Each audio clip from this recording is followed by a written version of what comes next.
Product add করার সময় আমরা প্রোডাক্ট সেকশনে এখানে কুরিয়ার ওয়েট নামে একটা অপশন দেখতে পাই। এটা নিয়ে একটু কনফিউশনে থাকি অনেকেই।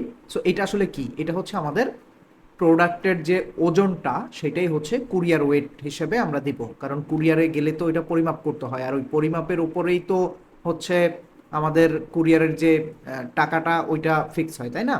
সো এখানে আমাদের কুরিয়ার ওয়েটটা দিতে হবে। এই জন্য আমাদের উদাহরণস্বরূপ যদি আমি বলি যে আমাদের প্রোডাক্টের ওয়েট যদি হয় 1 কেজি, তাহলে 1.0 লিখবো আমরা। যদি হচ্ছে 1 কেজির পরে ধরেন 700 গ্রাম, তাহলে 1.7 লিখবো। এরপরে যদি অর্থাৎ কেজি যদি হয় তাহলে সেইটা সংখ্যাটা লিখবো 0.0, 4 কেজি হয়ে গেল।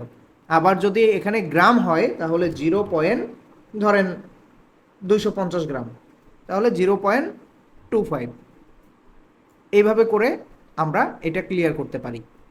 আশা করি ক্লিয়ার করতে পেরেছি যে কেজি হলে কিভাবে লিখতে হবে আর গ্রাম হলে কিভাবে লিখতে হবে। এখন একই সাথে যদি কেজি এবং গ্রাম হয়, ধরেন 3 কেজি 700 গ্রাম, তাহলে 3.7, অথবা 3 কেজি 770 গ্রাম, 3.770।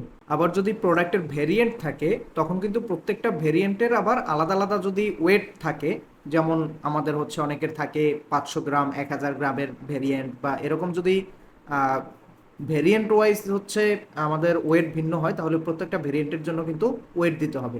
যেমন এইটাতে যদি আমার ওয়েট হয় ধরেন 1.3 কেজি, তাহলে সেটা দিতে হবে।